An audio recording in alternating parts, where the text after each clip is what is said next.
Kemarin itu kita pelatihan di Cimanggis, Depok, sampai pesertanya datang dari Bandung, dari Surabaya, dari Malang. Itu subhanallah, hanya untuk penasaran pengen tahu apa sih totok punggung.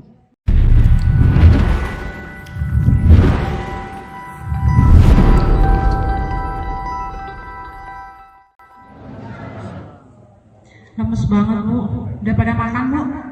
Bapak udah makan Pak, udah sarapan? Coba lebih semangat ya. Sehat semua kan ya? Sehat, alhamdulillah. Bahkan ikut pelatihan totok punggung untuk lebih sehat ya Bu ya, insyaallah. Assalamualaikum warahmatullahi wabarakatuh. Waalaikumsalam warahmatullahi wabarakatuh. Ya, terima kasih. Alhamdulillah, alhamdulillahirabbil alamin, wa bihi nasta'in, wa ala umuri dunya waddin, wassalatu wassalamu ala asrofil anbiya wal mursalin, wa ala alihi wa sahbihi ajma'in. Amma ba'd. Hamdan wa syukranillah, wassalatu wassalamu ala rasulillah. Bapak Ibu rahimakumullah, dengan nikmat Allah kita bisa berkumpul, bisa bermuajahah di sebuah kegiatan yang insya Allah penuh dengan manfaat dan penuh dengan khasiat. Karena hari ini insya Allah kita akan bahas mengenai salah satu terapi alternatif yang belakangan beberapa bulan ini menjadi lumayan booming di beberapa daerah, terutama Jabodetabek. Karena kita memang sedang gencar-gencarnya melakukan pelatihan dari satu daerah, satu tempat ke tempat yang lain. Alhamdulillah sekarang kita mampir di Gedung Wami, Jagakarsa. Tapi kayaknya yang ikut dari mana-mana ya Bu ya? Ada yang dari luar Jakarta mungkin? Ada, itu dari mana Bu? Dari Tangerang. Oh subhanallah. Kita bulan kemarin bikin juga di Tangsel, di dekat UIN. Itu sampai 220 pesertanya. Ada lagi yang lain yang dari luar Jakarta? Dari mana Ibu? Dari Karawang. Wah, kita belum bikin tuh di Karawang. Nanti mungkin bisa koneksi sama Ibu ya kalau kita mau bikin di Karawang. Alhamdulillah. Kemarin itu kita pelatihan di Cimanggis, Depok, sampai pesertanya datang dari Bandung, dari Surabaya, dari Malang. Itu subhanallah, hanya untuk penasaran pengen tahu apa sih totok punggung. Karena orang banyak tahunya kan totok wajah ya, totok aura ya, totok apa lagi? Totok yang lain-lain ya pokoknya ya. Tapi totok punggung ini mungkin orang masih bertanya-tanya apa sih totok punggung ini gitu ya. Dan hari ini sebelumnya saya mungkin memperkenalkan diri dulu. Nama saya Dr. Ririn Ahdiati. Dokternya dokter beneran ya Pak, Bu?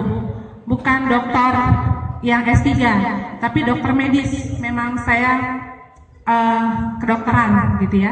Karena banyak orang yang nanya, ini yang bicara dokter beneran bukan sih gitu. Atau perlu saya tampilin ijazahnya? Nggak perlu ya Pak, Bu. Kenapa? Karena belum banyak dokter yang mau bicara untuk terapi alternatif. Ya, nggak banyak dokter yang mau bicara untuk terapi alternatif. Mungkin ada, tapi nggak banyak. Saya sendiri pun sebelum pada akhirnya Allah membenturkan saya, mengenalkan saya dengan totok punggung, saya nggak percaya alternatif. Karena saya dan teman-teman kedokteran biasa diajak berpikir logika. Kita kiblatnya kiblat barat, ya. Jadi ilmu kedokteran itu kiblatnya kiblat barat, American style, yang punya Amerika sana. Jadi kita nggak biasa berpikir alternatif. Tapi sekali lagi Allah punya rencana. Nanti saya cerita apa sih sebenarnya motivasi saya mau berbicara tentang totok punggung secara medis. Ini beban juga buat saya Bu, Pak. Karena secara kedokteran ada kode etik dokter dalam menyampaikan alternatif, terapi alternatif itu harus benar-benar masuk logika medis. Saya nggak berani berbicara di sini kalau saya tidak melakukan penelitian atau mencari literatur yang bisa menghubungkan totok punggung masuk akal secara medis. Jadi ini mempertaruhkan profesi saya juga sebenarnya. Tapi ntar saya cerita kenapa saya mau. Hari ini saya diberikan kesempatan oleh panitia untuk kita bahas tentang tinjauan medis tentang terapi ketok punggung. Saya kebetulan juga di Iltizam Healthcare ya, yang baru disampaikan oleh suami saya. Kita buka layanan kesehatan, kita kombinasi antara layanan konsultasi dokter umum dengan ketok punggung. Dan subhanallah pasiennya dengan beraneka ragam penyakit banyak yang sudah mencoba terapi di tempat kami.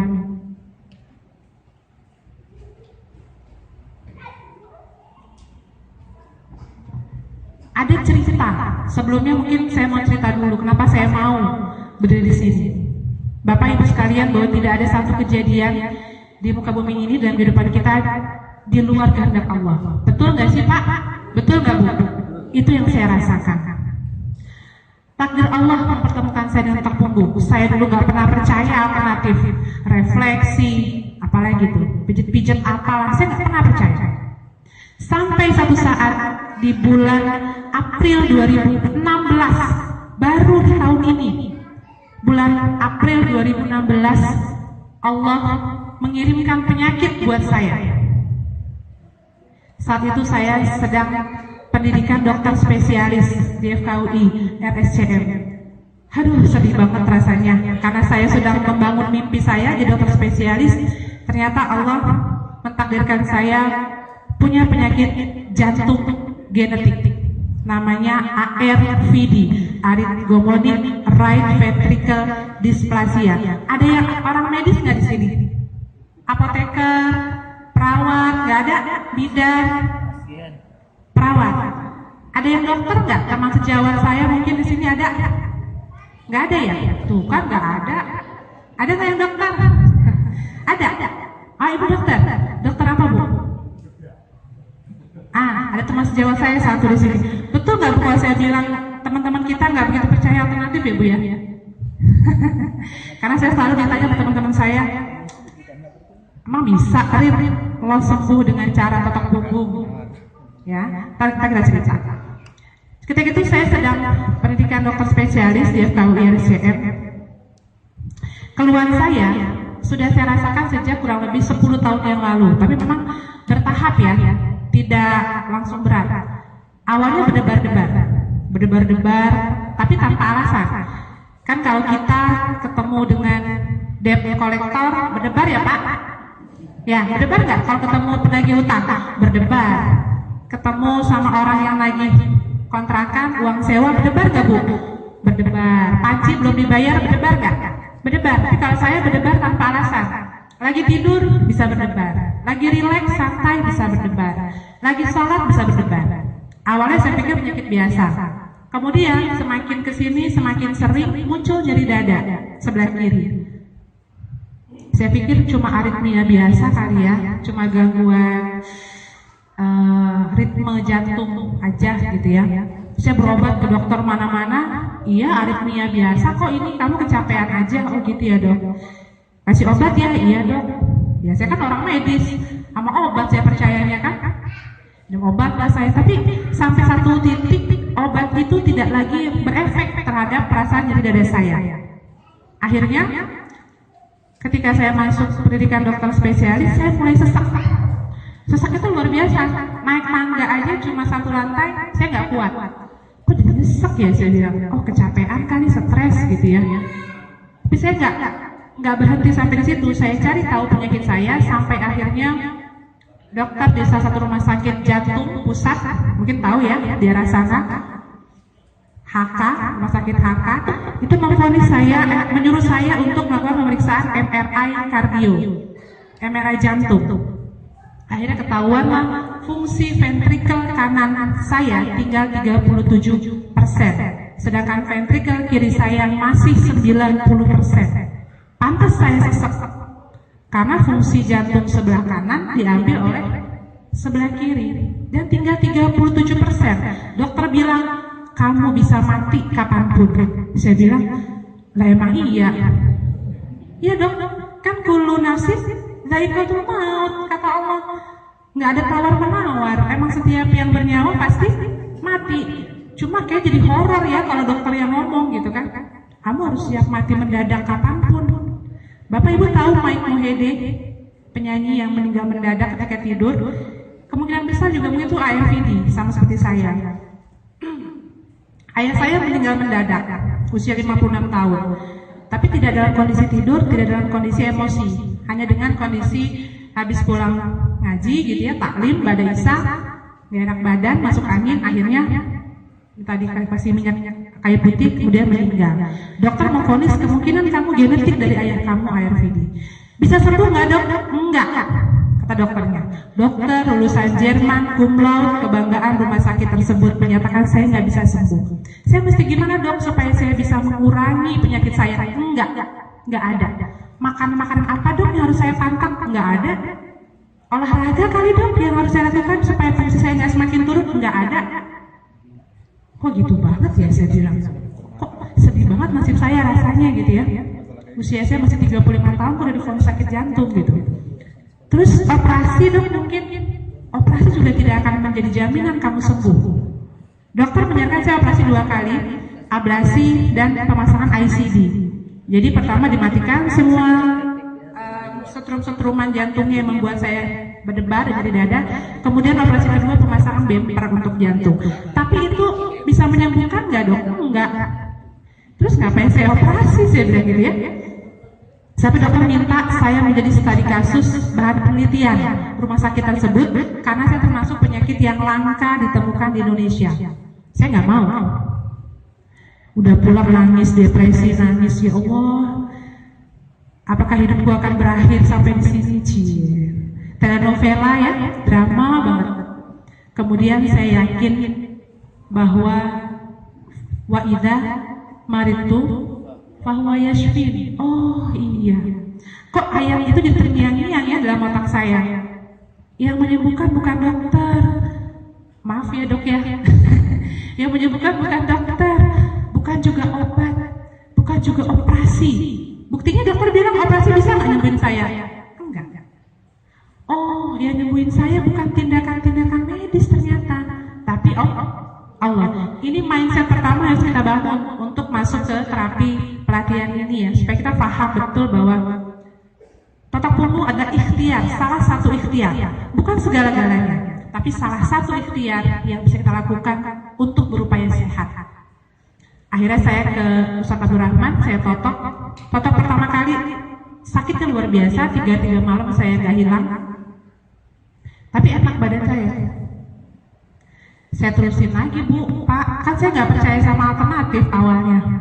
Tapi saya divonis nggak bisa sembuh, ya udah saya sekalian aja ceburin diri, lanjutin lagi terapi totoknya sampai 8 kali, terapi yang ke-8 kali, 2 kali seminggu, berdebar saya hilang. Alhamdulillah. Nyeri dada saya jauh berkurang, alhamdulillah. Sesak saya juga jauh berkurang, alhamdulillah. Saya terusin lagi, Bu, alhamdulillah enak banget badan rasanya. Dulu saya nggak pernah berani ngomong begini, sesak, nggak kuat saya. Ini saya udah puluhan kali totok, karena saya sudah punya terapis pribadi, yaitu suami saya. Jadi pada mulai enak badan, totokin bi. Makanya enakan kalau ikut pelatihan suami istri. Ya, kita kalau istrinya capek, bi, ya, Pak, totok. Giliran suaminya capek, Mama nggak kuat. Kasihan deh ya. Jadi sesuatu yang tidak kamu sukai bisa jadi itu baik bagimu, dan sesuatu yang kamu suka bisa jadi itu buruk bagimu. Itulah ya takdir Allah kadang-kadang di luar kekuasaan kita. Akhirnya saya resign, Bu, Pak, saya nggak lanjut lagi sekolah spesialis karena nggak boleh sama dosen saya. Dokter sakit jantung kok mau sekolah spesialis? Nanti ada apa-apa di jalan, siapa yang tanggung jawab gitu ya? Akhirnya saya jadi dokter totok punggung. Saya jadi spesialis totok punggung. Nah, kenapa saya mau berbagi tentang totok punggung? Karena tadi pertama pengalaman pribadi saya sebagai pasien. Ini merupakan basic saya berani berbicara karena saya merasakan sendiri bagaimana khasiat dan manfaat totok punggung terhadap penyakit saya. Kemudian totok punggung ini dapat dijelaskan secara ilmiah. Wah, subhanallah deh. Jadi semakin dipelajari, semakin dibaca-baca, nyambung, ada korelasinya. Kemudian korelasi secara medis juga sangat masuk akal. Dan ini merupakan alternatif yang minim efek samping dan bisa dilakukan pada semua jenis usia dan semua jenis kondisi. Penyakit menular bisa nggak dibekam? HIV, hepatitis beresiko untuk dibekam karena mengeluarkan darah. Totok punggung untuk HIV aman, insya Allah. Hepatitis, totok punggung aman, insya Allah.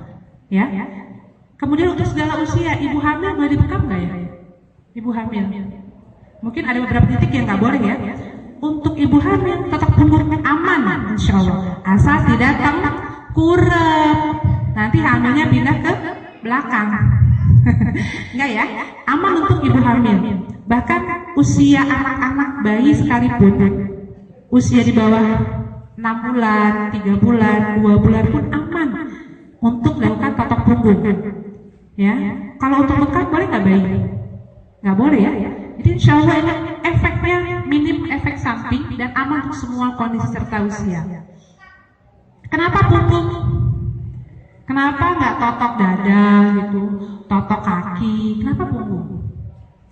Punggung itu Bapak Ibu subhanallah Allah jadikan tempat lewatnya peredaran darah, pembuluh darah, persarafan yang menuju ke seluruh tubuh manusia.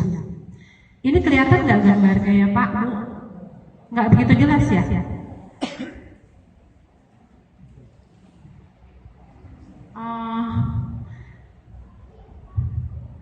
Ini yang nggak jelas ya kelihatannya ya. Intinya yang serabut-serabut ini nih yang warnanya biru ya, yang seperti kabel-kabel kecil. Ini adalah pembuluh-pembuluh darah kita. Ya, ada yang kuning, ada yang biru. Ini adanya di punggung. Makanya totok punggung namanya. Karena pembuluh darah persarafan kita bertaut jalannya di punggung dan semua nyambung ke organ-organ tubuh kita yang lain. Kok sakitnya ginjal ditotoknya di punggung? Kok sakitnya vertigo ditotoknya di punggung? Semua masuk akal. Ini adalah peta yang menunjukkan hubungan antara tulang belakang kita dengan organ-organ yang ada di seluruh tubuh kita, dari mulai mata, kemudian ada paru-paru, jantung, lambung, sampai ke pencernaan kita. Ini berhubungan dengan persarafan ya, ada jalur-jalur yang menghubungkan ke tulang belakang. Ini kan tulang belakang ya, tempat kita menotok nantinya. Masuk akal. Ya, totok di punggung, nyambung ke pencernaan. Kalau titiknya di pencernaan. Totok di punggung, nyambungnya ke jantung. Kalau memang titiknya di titik jantung. Jadi memang sangat masuk akal. Ada peta-petanya menunjukkan hubungan antara punggung dengan organ-organ tubuh kita yang lain.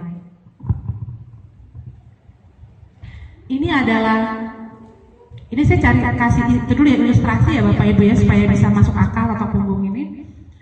Ini organ dalam kita, perut kita, rongga perut yang kita buka, lapisan kulit dan ototnya, sehingga muncul ini adalah pencernaan ya.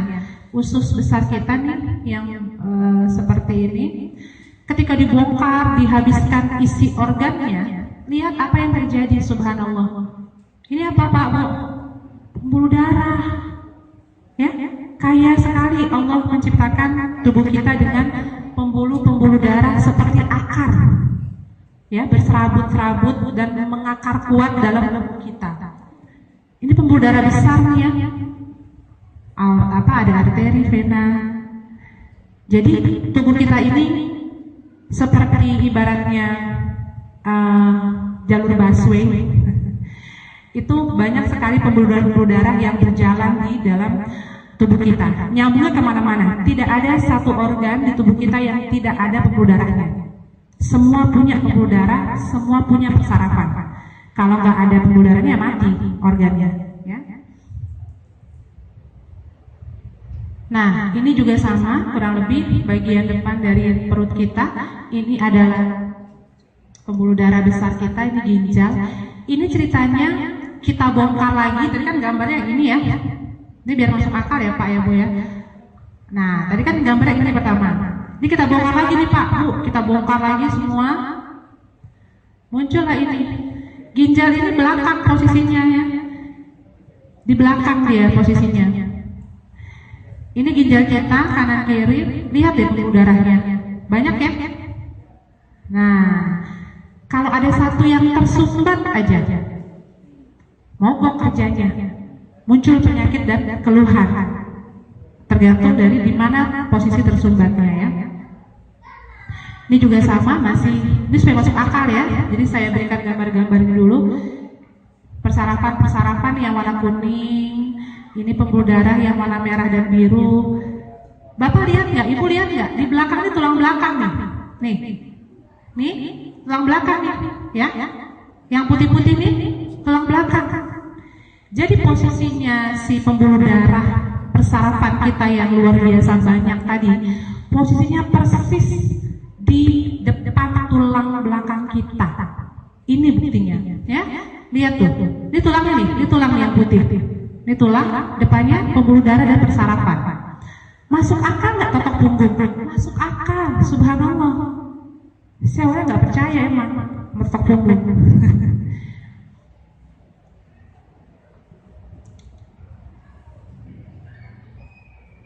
Nah, ini kurang lebih kita bahas soal penyakit, penyebab dasar penyakit. Sebenarnya kenapa sih kita bisa sakit gitu ya? Batuk, pilek, migrain, hipertensi, gula. Ada beberapa kurang lebih penyebab dasar ya dari penyakit. Sumbatan ini yang paling banyak di pembuluh darah, macam-macam. Kalau sumbatannya di ginjal, ya keluhannya di ginjal. Sumbatannya di area kepala, di kepala keluhannya. Tapi saya yakin kayaknya tidak ada orang yang 100% terhindar dari sumbatan dalam tubuhnya. Saya yakin nggak ada tuh orang 100% nggak ada sumbatan. Pasti orang punya sumbatan, walaupun mungkin sedikit atau di tempat-tempat yang tidak terlalu vital, itu pasti ada sumbatan. Karena kita lifestyle-nya kan begini ya Bu, Pak. Beda sama zaman Rasulullah ya. Genetik. Ya tadi yang dokter memvonis saya sakit jantung genetik. Penyakit gula genetik juga. Apalagi banyak penyakit genetik turunan dari orang tua atau leluhur di atasnya. Lifestyle ini yang paling banyak. Pola makan. Ya nggak sih Pak, Bu? Ya kan? Kan kita ini makan yang penting kenyang, bukan makan untuk sehat, tapi makan untuk kenyang. Pola makan ini banyak sekali pengaruhnya ke makanan, ya. Apalagi tidur malam kan lifestyle ya. Maaf ya, merokok kan juga lifestyle ya. Merokok juga banyak sekali efeknya terhadap tubuh kita. Kemudian psikis, stres, depresi, emosi, waduh berat nih. Orang yang suka marah-marah itu bisa dekat dengan darah tinggi. Ya Bu ya, ya Pak. Yang sering stres, depresi, biasanya dekat sama penyakit mah, ya nggak sih? Lambungnya kumat, asam lambungnya naik gitu ya. Ada juga penyakit yang karena daya tahan tubuh, autoimmune disease ya, seperti apa? Misalkan HIV, tapi virus ya kalau HIV ya. Ada juga kayak multiple sclerosis, ada juga kayak lupus, ya, itu penyakit autoimun. Kemudian Guillain-Barré syndrome yang tiba-tiba lumpuh, itu juga daya tahan tubuh. Atau organisme lain, virus, bakteri, ini juga penyebab dari penyakit dan lain-lain. Ini bisa nggak diselesaikan dengan totok punggung? Bisa Pak, Bu. Jadi kondisi ini bismillah bisa diselesaikan dengan totok punggung. Tapi kalau lifestyle, mohon maaf ya, itu harus masing-masing punya motivasi. Kalau psikis, masing-masing juga dong punya motivasi, ya enggak? Jadi memang kalau mau sehat harus aktif, tidak pasif. Setuju nggak Bu? Jadi jangan manja. Dok, saya minta obat, saya nggak stres, saya sehat seumur hidup, saya nggak pernah sakit, dok. Ada nggak obatnya? Ya nggak ada. Obatnya apa? Ya. Jadi kalau mau sehat, termasuk dengan totok punggung, harus ada kontribusi kitanya. Jaga psikis kita nggak stres, nggak sering marah, nggak depresi, ya kan? Jaga lifestyle kita, pola makan kita, istirahat kita. Jadi ada peran aktif dari individu kita. Ini kurang lebih penyebab sumbatan dalam darah ya, kolesterol, gula. kadar lemak, hipertensi, anemia, ataupun memang bawaan pembuluh darahnya yang karakteristiknya berbeda dan lain-lain. Ya. Kemudian ini contoh sumbatan dalam pembuluh darah. Tadi kita bahas tentang penyebab penyakit ya Bapak Ibu ya, salah satunya adalah sumbatan. Sumbatan ini yang nanti yang akan kita coba urai dalam totok punggung. Makanya totok punggung itu ada periode general treatment. Semua kita totok dulu. Semua titik kita totok. Ini nggak ada fotonya ya. Jadi semua titik kita totok semua. Nanti baru finishing. Kita totok di fokus tempat-tempat yang memang menjadi sumber masalah. Dan punya dosis. Totok punggung itu punya dosis sama kayak minum obat. Pernah nggak ibu minum obat sekali langsung sembuh? Nggak pernah ya Bu ya? Antibiotik aja ada dosisnya. Mbak, Bu, abisin ya antibiotiknya 5 hari. Jangan sampai nggak diminum. Ya, punya dosis. Totok punggung juga punya dosis. Saya punya pasien di klinik saya pengapuran. Baru 3 kali terapi. Dok, kok saya nggak sembuh-sembuh sih dok? Ibu pengapuran berapa tahun coba? 10 tahun dok. Mau sembuh dengan terapi 3 kali, please deh. Ya. Jadi ada peran aktif dari si pasien dan sabar. Nggak ada yang instan. Termasuk totok punggung juga nggak bisa instan. Ini contoh sumbatan di arteri atau pembuluh darah ke otak kita, ya. Ini contoh yang kuning-kuning ini plak ya atau sumbatan yang menghalangi aliran darah. Kebayang nggak Bapak? Kalau misalkan ini nih aliran darah nih yang merah-merah ini, pembuluh darah kita ini tersumbat, lancar nggak oksigen ke otak kita? Enggak ya?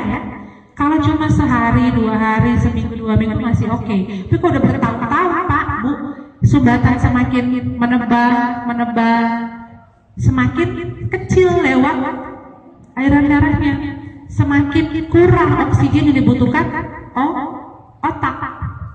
Muncul di keluhan, kok saya jadi sering pusing ya, kok saya jadi sering kelayang-kelayang ya, kok saya jadi nggak nafsu ya buat aktivitas, belajar, nggak fokus ya.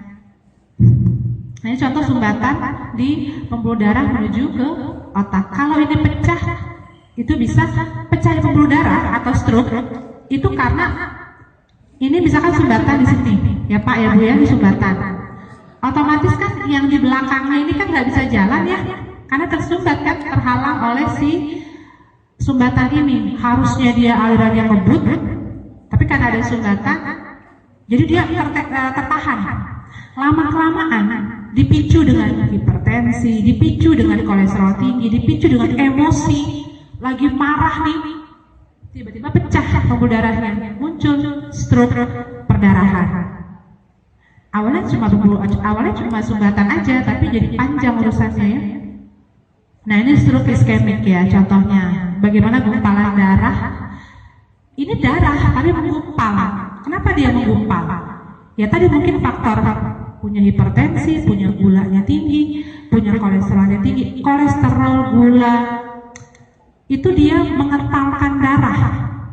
Ibu kalau minum teh manis kan jadi lebih kental ya. Ibu minum teh, nyeduh teh ditambah gula, lebih kental nggak jadinya larutannya? Lebih kental. Sama. Ketika kadar gula kita tinggi dalam darah, itu mengentalkan darah, maka jalannya lebih lambat darahnya. Dia kental, ya kan? Ketika sudah ada sumbatan, darahnya jalannya lambat. Numpuk nggak? Nempel nggak darahnya lama-lama? Nempel, membentuk gumpalan, muncul gumpalan seperti ini. Ini bisa terjadi dimanapun di area tubuh kita, bukan hanya di otak. Ini kebetulan saya kasih gambarnya memang ke pembuluh darah otak. Iskemik ini Bu Pak, kalau dia udah sampai ke satu titik, ini kan pembuluh darah nih ya, ceritanya nih terhambat dengan si gumpalan darah. Dia punya tugas Pak Bu di otak, misalkan dia memperdarahi area bicara, memperdarahi area jalan atau tangan bergerak. Kalau itu tersumbat, bicaranya jadi bermasalah karena otak fokus untuk berbicaranya terhambat aliran oksigennya, nggak ada makanan, nggak tersuplai nutrisi, akhirnya muncul keluhan stroke ya, bisa lumpuh, bisa juga bicaranya terganggu dan lain-lain. Ini sama ya dengan yang tadi, kurang lebih gambaran di pembuluh darah kita. Ya, yang kuning-kuning ini adalah trombus atau sumbatan-sumbatan di pembuluh darah. Kemudian, nah, ini gambar apaan sih Pak? Ini gambar lambung. Saya yakin Bapak Ibu di sini ada nggak yang nggak pernah punya keluhan lambung? Coba ngacung. Siapa yang selama seumur hidupnya nggak pernah punya keluhan lambung, nggak pernah nyeri ulu hati, nggak pernah perih, nggak pernah kembung? Ada nggak? Nggak ada ya. Berarti MAH atau penyakit lambung adalah penyakit sejuta umat. Karena hampir semua orang pernah punya sakit MAH atau lambung. Kenapa? Lihat deh gambarnya Pak Bu, ini lambung nih, ini lambung. Diselimuti oleh lemak-lemak ya, yang warna kuning ini. Makanya kalau makan jangan berlebihan, numpuk di lemak ya. Ini lambung kita, ini pembuluh darah. Lihat di sini bagaimana pembuluh darah ini begitu kayanya. Tuh lihat. Lambung ini dikelilingi oleh pembuluh darah dari semua sisi. Ini pembuluh darah tuh, yang biru merah. Makanya kalau stres langsung asam lambung kumat. Kalau kurang tidur asam lambung kumat. Kalau marah-marah banyak pikiran asam lambung kumat. Karena anatomi bentuknya lambung itu sudah Allah ciptakan banyak sekali pembuluh darah yang mengelilinginya, sensitif sekali. Ya, maka jagalah lambung. Jangan kau sakiti ya. Nah, ini gambaran dalam dari lambung kita. Kalau kita belah gitu ya. Ini ada ulkus ceritanya nih. Ini biasanya orang sakit MAH suka ngerasa perih, nyeri gitu ya. Ya inilah gambarannya. Ada luka. Bukan luka di hati, tapi luka di lambung. Jadi nggak elit banget ya luka di lambung. Nah, kembali ke gambar yang tadi, mekanisme totok punggungnya gimana untuk sakit lambung? Masuk akal dong, kita totok di punggung. Persarafan pembuluh darah nyambung ke lambung. Ketika lambung kita ternutrisi dengan baik, Bapak Ibu, ketika dia bisa mendapatkan suplai makanan yang cukup, yang baik, karena tidak ada sumbatan, berarti kan lancar ya aliran darahnya ya. Maka lambung ini bisa melakukan self healing atau mekanisme penyembuhan sendiri. Kita bahas. Tubuh kita punya mekanisme penyembuhan sendiri. Kemudian, nah, contoh sumbatan pada organ tubuh yang lain, misalkan pada kasus asma. Bapak Ibu tahu ya, asma itu kan sek ya kalau nafas. Biasanya pemicunya apa? Dingin, kecapean, makan makanan tertentu. Nah, ini contoh normalnya saluran pernafasan kita, bersih ceritanya. Nah, ini ada inflamasi, ada peradangan tuh merah. Akhirnya dia menyumbat saluran nafas kita, seseklah kita.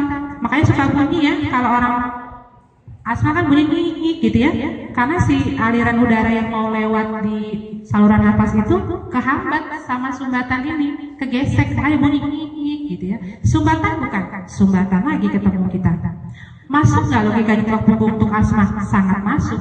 Totok di titik punggung paru-parunya, fokuskan di situ, insya Allah dengan izin Allah berkurang sesaknya.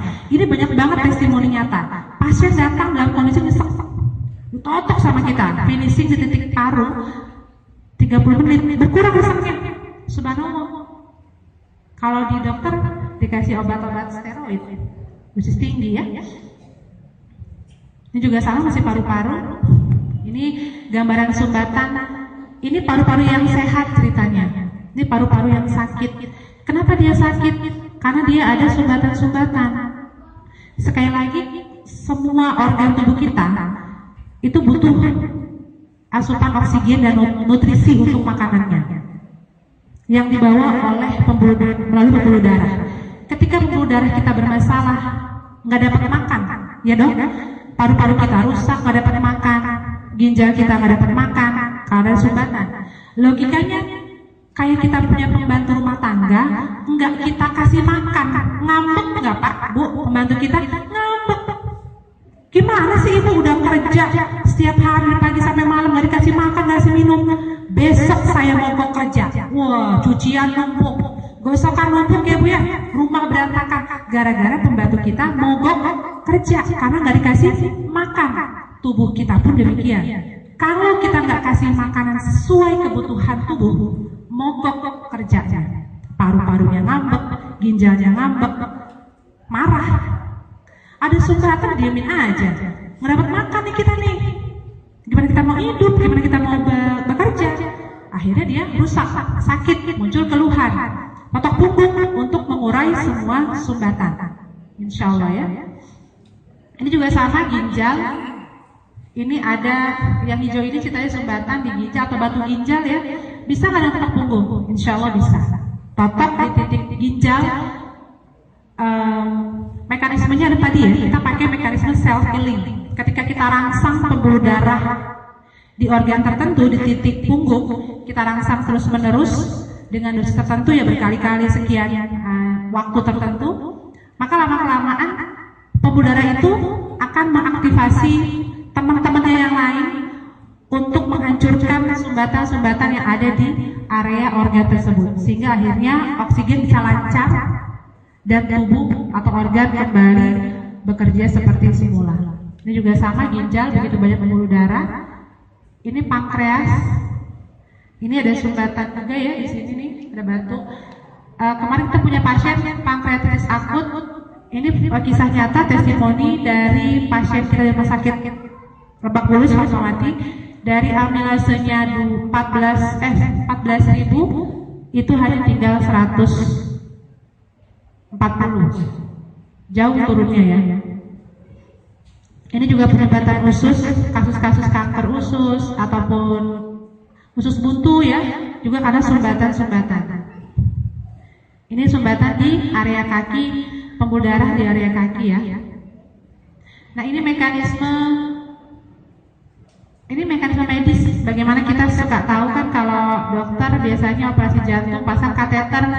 Ini sumbatan yang kuning-kuning ini. Kalau dokter mekanismenya dimasukin kateter, kita kembangkan kateternya, kemudian kita setelah terpasang bisa lewat nih aliran darahnya.